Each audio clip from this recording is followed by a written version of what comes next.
1 minute. All the marbles. Started yesterday with 3 panels of MDF furniture grade material. The dimensions on those were 97 inches wide, long, and 49 inches wide. And then I also picked up 20 2x4s, 8 foot long, for the framing members. So you can kind of see a little bit of the work that went into putting together a support frame for this. It's pretty basic, but I just needed to provide enough support for the top and surface of this piece. There are also the other 2 panels over there for a total of 3. The dimensions on this piece will be 97, well,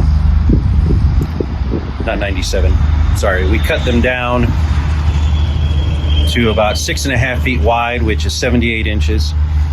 And then it was just a single cut. I left them at 49 inches wide each. So the dimensions on the final table will be somewhere around 78 inches wide and what is that, 147 inches, just about 12 foot 3 inches long. And that should give us enough space for about 12 contestants, 6 on each team, that kind of thing. Today, I'm going to be working on cutting out these holes. I need to construct the goal locations, which will be positioned right behind the goalie. The goalie is that small, or that slightly larger hole area, a little bit wider. And then the goal location will go right behind that. Then I've got to construct the surrounding edge piece on each of them. I need to put on the legs and wheels that are going for each section. I need to put the system together to join these pieces together for the playing period, and then also being able to take them apart when we're done. Just gotten through marking and putting in a drill hole to start cutting out these circles. So all I used to make these circles was I had something round of the appropriate size. I also tested this to make sure you could get your head through without any problems and turn around without any issues. This one in particular is 11 1/4 inches wide for the diameter.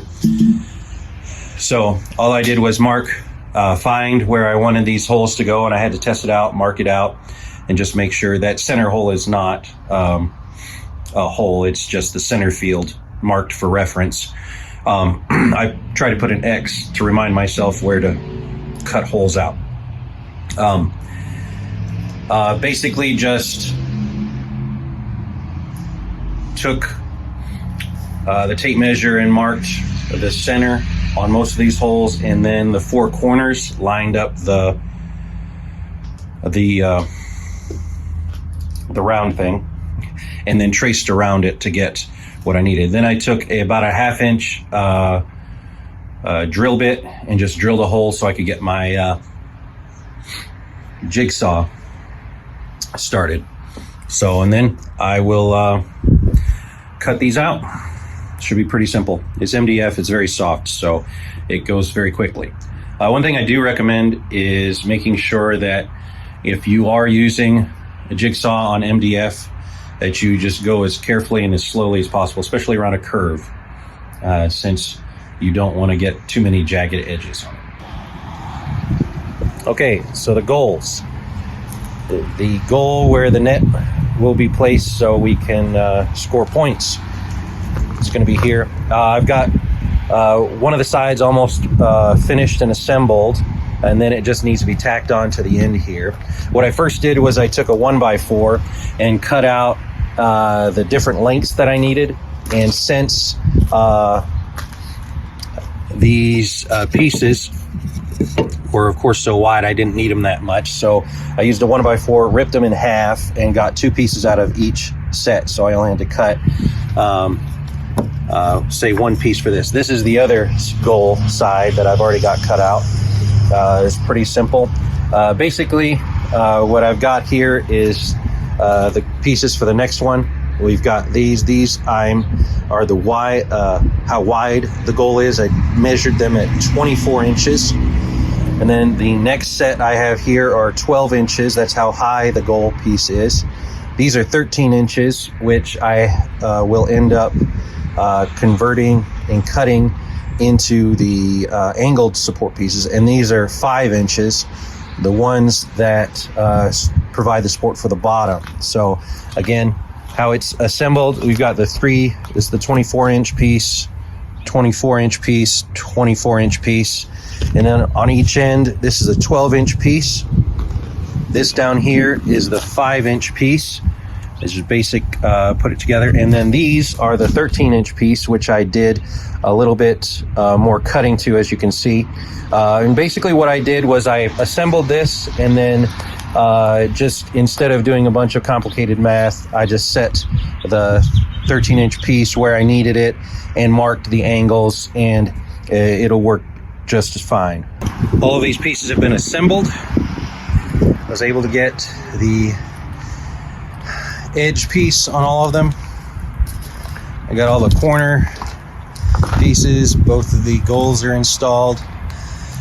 And in the meantime, I also went ahead and cut. All these pieces are for leg support, and there are the legs for this. There's 12 of those pieces and 2 supports per leg. I'm planning on doing 4 legs per section, that each section can roll independently, and then they'll just be joined together with a pretty simple apparatus. I have gotten these clasps. We'll see if I end up using them. And we'll be putting wheels on the bottom of each of the legs. Should make it pretty simple to get in and out of where we're going. We've come inside to assemble the legs. Basically, I started with a single leg. Made sure I secured it on both sides, and then added side support, and then the second side support, and lastly the wheels. And then you get the table itself, which it looks like it's lining up nicely. All 3 of these sections are put together next to each other in order to maintain a flush consistency across it, and also to make sure that these sections don't drift from one another. We have put in bolt. First, clamped the 2 sections together with one on either side, another one over there, and then drilled a hole all the way through and put a tight-fitting bolt, and that prevents side to side and up and down moving. And then what we will do is place on the ends, hold on, let me get this thing, right in between each of the sections. This clasp should be enough to make sure it does not come apart. And this is to make it easier. Didn't want to put any tools to this because it needs to be taken apart and or put together rather quickly. Now, one of the last steps that you're going to have to do is put in these pool noodle neck protection. So of course you've got your holes cut out, and they might suffice, but it'd be a lot more comfortable. So what we've been able to do is get these pool noodles and slit them lengthwise all the way down. And then what you have to do is very carefully fit them in where you have a good gap. Pretty much no gap whatsoever. And you have to really push in the edges and compress these to get them to fit well without there to be any gap. It also prevents them from being loose. from having them pop out on you. And if you fit them tightly enough, you really don't need anything like glue to hold them in place. Here's the finished table.